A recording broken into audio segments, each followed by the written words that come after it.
9월 12일 새벽 기도회 말씀입니다.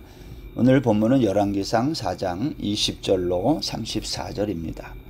유다와 이스라엘의 인구가 바닷가에 모래같이 많게 되매 먹고 마시며 즐거워하였으며 솔로몬이 그 강에서부터 블레셋 사람의 땅에 이르기까지와 애굽 지경에 미치기까지의 모든 나라를 다스림으로 솔로몬이 사는 동안에 그 나라들이 조공을 바쳐 섬겼더라.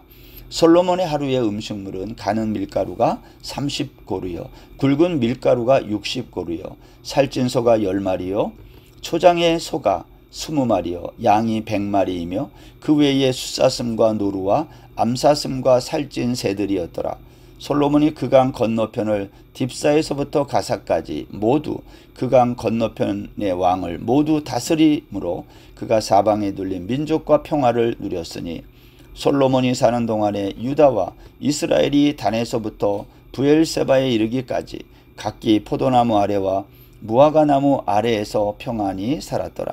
솔로몬의 병거의 말 외양간이 4만이요 마병이 12,000명이며 그 지방 관장들은 각각 자기가 맡은 달에 솔로몬 왕과 왕의 상에 참여하는 모든 자를 위하여 먹을 것을 공급하여 부족함이 없게 하였으며 또 그들이 각기 직무를 따라 말과 준마에게 먹일 보리와 꿀을 그 말들이 있는 곳으로 가져왔더라. 하나님이 솔로몬에게 지혜와 총명을 심히 많이 주시고 또 넓은 마음을 주시되 바닷가의 모래같이 하시니 솔로몬의 지혜가 동쪽 모든 사람의 지혜와 애굽의 모든 지혜보다 뛰어난지라. 그는 모든 사람보다 지혜로워서 예스라 사람 에단과 마올의 아들 헤만과 갈골과 다르다보다 나음으로 그의 이름이 사방 모든 나라에 들렸더라. 그가 잠언 3000가지를 말하였고 그의 노래는 1005편이며 그가 또 초목에 대하여 말하되 레바논의 백향목으로부터 담에 나는 우슬초까지 하고 그가 또 짐승과 새와 기어다니는 것과 물고기에 대하여 말한지라. 사람들이 솔로몬의 지혜를 들으러 왔으니 이는 그의 지혜의 소문을 들은 천하 모든 왕들이 보낸 자들이더라. 아멘. 솔로몬이 통치하던 시대를 가리켜 메시아 왕국의 모형이라고 우리가 말을 했습니다. 메시아 왕국은 어떤 나라이기에 성경은 솔로몬 왕국을 메시아 왕국에 이렇게 비교하도록 우리에게 이렇게 말을 하고 있을까요? 여러분, 메시아 왕국의 특징이 뭘까요? 그것은 샬롬, 평화입니다. 오늘 본문 20절에 보면 유다와 이스라엘 백성들이 바닷가의 모래처럼 많게 되며 먹고 마시고 즐거워했다 그랬어요. 여러분, 사람이 세상에서 가장 행복할 때가 언제일까요? 쉼이 있을 때입니다. 사람은 쉼이 있을 때 행복감을 느끼는 겁니다. 성경은 하나님 나라를 묘사할 때에 쉼을 말해요. 안식을 말한다는 거죠. 하나님 나라의 통치자로 오신 왕이며 제사장이신 예수님이 이 땅에 오셔서 수많은 병자들을 고치셨어요. 왜 고치셨을까요? 병을 고쳤다는 말은요, 질병으로부터 쉼을, 안식을 누리게 했다는 말입니다. 에덴 동산에서 추방당한 인류는요, 안식을 누릴 수 없었어요. 이유가 뭐예요? 죄 때문입니다. 죄라고 하는 것은 사람을 두려워하게 하고 무서워 떨게 합니다.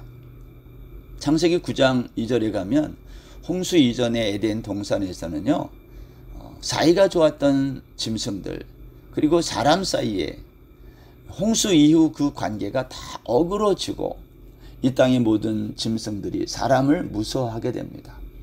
또 사람들은 동물을 학대하고 착취하는 그러한 일들이 나타나기 시작했는데 이건 전부 죄의 결과다라는 거예요. 죄는 사람과 사람 사이, 사람과 짐승들 사이를 긴장하게 만들고 두렵게 만든다는 거예요. 여러분, 일반적으로 사람들이 많이 모이면 경쟁하게 되고 그래서 관계가 좋을 수 없어요. 그런데 오늘 본문에 보면 솔로몬이 통치하던 시대는요, 인구가 바닷가에 모래같이 많았다. 근데 이들은 싸우지 않고 다투지 않았을 뿐만 아니라 오히려 먹고 마시며 즐거워했다고 오늘 20절이 말하고 있어요. 그 비결이 어디에 있을까요? 여러분 오늘 본문 21절에 보면 이런 말씀이 있어요.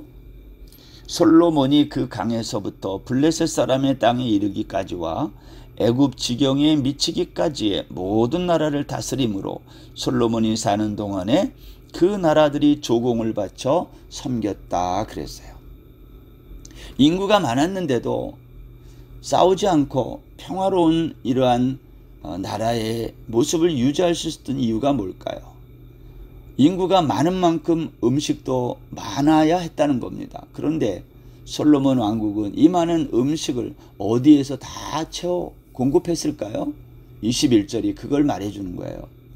솔로몬이 다스리는 나라들이 조공을 바쳤다는 거예요. 조공은 어떻게 보면 힘 있는 자에게 힘 없는 자가 이렇게 바치는 그러한 부정적인 그러한 모습으로도 생각할 수 있습니다. 약소국이 강대국에게 바치는 뇌물 정도. 그러나 잘 생각해 보면 이 조공이라고 하는 것은 평화를 유지하기 위한 수단이기도 해요. 정치적 수단. 경제적인 것을 수단으로 정치적 평화를 도모하는 것. 이것도 생각해 보면 지혜라고 볼 수 있는 거죠. 평화로운 관계를 위해서 내가 가지고 있는 물질을 나누는 것, 그것은 지혜이지 결코 비굴하다라고만 말할 수 없다는 겁니다. 하나님의 축복으로 바닷가에 모래같이 많은 사람들이 서로 다투지 않고 평화롭게 살 수 있었던 것은요, 나눔이라는 지혜가 있었기 때문이다. 여러분, 솔로몬의 식솔들은요, 하루에만 그 먹는 양이 적지 않았다. 오늘 성경이 그렇게 말해요. 솔로몬의 식솔은 아내만 1000명이고요. 그의 자녀들까지 합치면 수천 명, 수만 명이 되었을지 몰라요.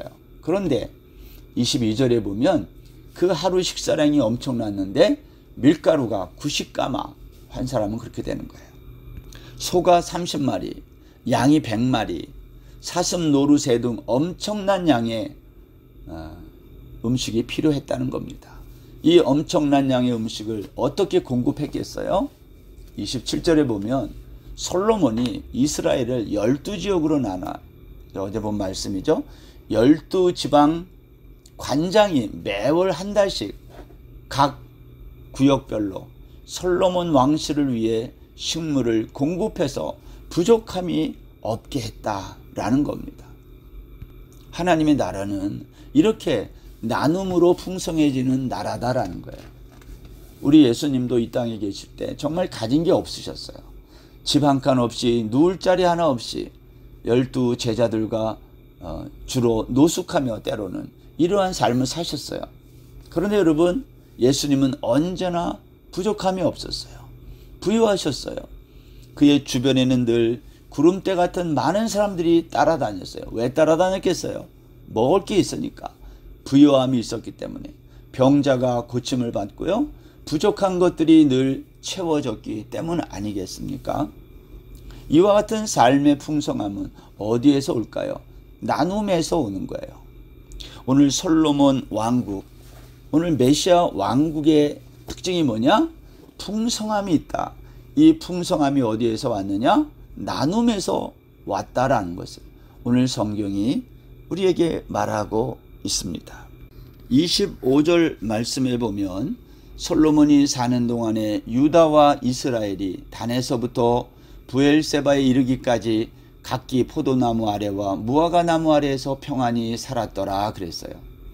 포도나무와 무화과 나무는 인생의 낙을 누리며 사는 평안한 삶을 상징적으로 보여주는 모습입니다. 그런데 이스라엘 백성들이 이렇게 평안히 사는 모습을 기록하던 이 열왕기상, 이 모습은 누가 언제 이 모습을 기록했을까요?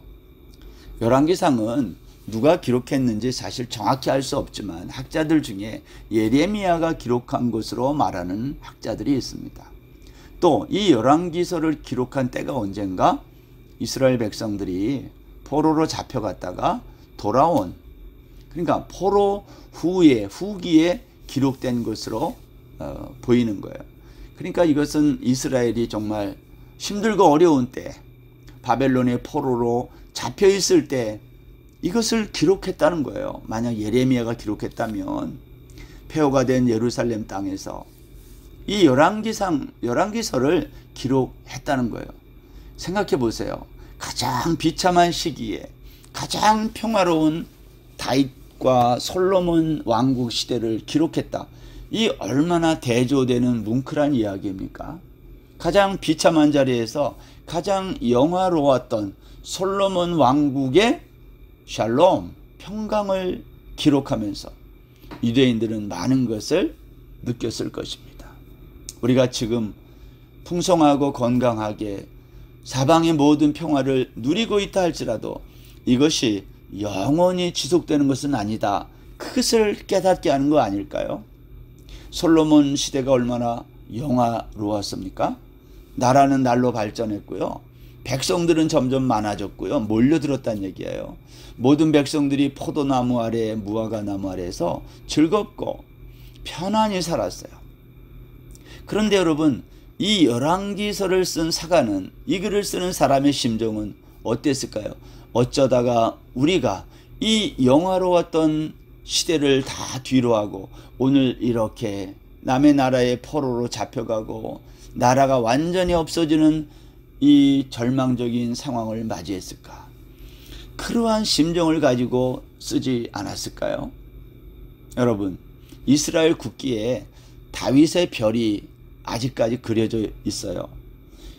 이 사람들은요, 다윗과 같은 메시아가 나타나서 그 시대의 영광을 다시 회복하기를 고대하는 겁니다. 열왕기서를 기록하면서 유대인들은 우리가 그렇게 좋았던 시절이 있었는데 어찌하여 오늘날 이러한 곤경을 당해야 하는가, 그 이유를 생각하지 않았겠느냐라는 겁니다.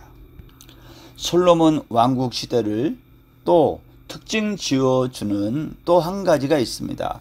그래서 오늘 본문 24절에 보면 솔로몬이 그 강 건너편을 딥사에서부터 가사까지 모두 그 강 건너편의 왕을 모두 다스림으로, 그런 말이 있어요. 모두 다스렸다. 그래서 그가 사방에 둘린 민족과 평화를 누렸다라고 했어요. 솔로몬 시대는 사방에 있는 민족들과 평화를 누렸던 시대라는 겁니다. 여러분, 우리가 어린 자녀들이 부모 밑에서 보호를 받는 것, 그게 평안을 누리는 길이죠. 근데 가끔 아이들이 집을 나갈 때가 있어요. 가출한다고 그러죠. 집을 나가면 부모가 주는 보호와 가정이 주는 평안을 누릴 수 없어요. 그런데도 가출을 해요. 다 이유가 있겠죠. 요즘은 아이들만 가출하는 게 아니라 어른들도 가출해요. 몸은 집안에 있는데 정신적으로 가출한다는 겁니다. 이야기를 해보면 전혀 다른 세상에서 사는 사람들이 있어요. 나이가 얼마만큼 정말 나이를 먹을 만큼 먹은 사람들도 이야기해보면 전혀 다른 세상에 사는 사람처럼 말하는 사람들을 만날 때가 있습니다. 여러분, 왜 그럴까요? 저는 그 이유가 다스림이 없어서 그렇다, 그렇게 생각이 돼요. 열왕기상 1장에서 다윗의 아들 아도니아, 그리고 제사장 아비아달, 군대장관 요압은요, 다윗의 다스림, 다윗의 통치를 거부하고 아도니아를 중심으로 자신들의 왕국을 세우려고 했습니다. 열왕기상 2장에 넘어가면 우리가 살펴본 거지만 이들의 삶의 평화가 깨집니다. 아도니아와 요압은 처형당하고 아비아달 제사장은 추방당해요. 샬롬이라고 하는 거, 평강의 비결은 어디 있을까요? 그것은 다스림 안에 머물 때만 가능해요. 다스림을 벗어나는 지역, 통치 구역을 벗어나면 그때부터 찾아오는 게 뭐죠? 고난이 찾아오는 거예요. 전쟁이 찾아오는 거예요. 오늘 성경은, 오늘 본문은요, 솔로몬이 다스리던 시대가 평화의 시대였습니다. 그러나 그 평화는요, 솔로몬이 다스리는 그 영역 안에 있을 때의 평화지, 그것을 벗어나면 그것은 평화가 아니라 전쟁이며 고난임을 말하고 있는 것입니다. 솔로몬 시대의 이 영화는요, 요약하면 이런 겁니다. 솔로몬 통치의 영화는 나눔에 있고 또 연속성에 있고 또 다스림에 있다. 그러나 여러분, 이와 같은 나눔과 연속성과 다스림을 뛰어넘는 또 하나의 중요한 사실이 있어요. 그게 뭘까요? 그것은 하나님께서 다윗에게 주셨던 언약입니다. 사무엘하 7장 12절에서 내가 내 몸에서 날 자식을 내 뒤에 세워 그 나라를 견고케 하리라. 솔로몬 시대의 평화와 풍요의 이유는 여러 가지를 말할 수 있지만, 다른 데서 찾을 수도 있지만, 그러나 가장 중요한 게 뭘까요? 하나님에게서만 찾을 수 있다. 솔로몬은 다윗 왕이 불륜으로 실수해서 낳은 아들이에요. 신실하신 하나님으로 말미암아 솔로몬이 왕이 되었지만, 그는 왕이 된 다음에도 바로의 공주와 혼인하고 여전히 산당에서 제사를 드렸어요. 솔로몬이 다스리는 동안 단에서부터 브엘세바까지 평화를 누렸다 그랬어요. 도대체 무엇 때문에 이러한 평화가 가능했을까요? 솔로몬이 위대한 것입니까? 다윗이 위대했던 겁니까? 그런 게 아니에요. 이것은 하나님이 위대하시기 때문에 이런 말이죠. 이 땅의 모든 평화는 하나님께로부터 온다라는 거예요. 이 세상에서 가장 잘 사는 길이 뭘까요? 하나님으로부터 오는 평화를 인정하고 받아들이는 것입니다. 우리의 남은 인생도, 우리의 자녀도, 우리의 모든 건강도 다 하나님께 맡기고, 여러분, 우리는 영원히 살 수 없어요. 이 땅에서 평생을 보장받는 길이 뭐냐? 하나님의 은혜 아래 머무는 법을 배우는 거예요. 그것이 예배하는 시간일 수도 있고요, 그것이 하나님이 나에게 허락하신 모든 삶을 받아들이는 순종일 수도 있는 겁니다. 내 어깨에 힘주고 내 힘으로 살겠다, 내 돈으로 살겠다, 그러면 인생이 어려워지는 거예요. 모든 것들을 하나님으로부터 오는 것에 있다고 나를 의지하고 맡기고, 오늘 하루도 솔로몬 시대의 이 평화와 번영을 우리가 이 땅에서 누리며 살아가는 저와 여러분 다 되시기를 주의 이름으로 축원합니다. 기도하겠습니다.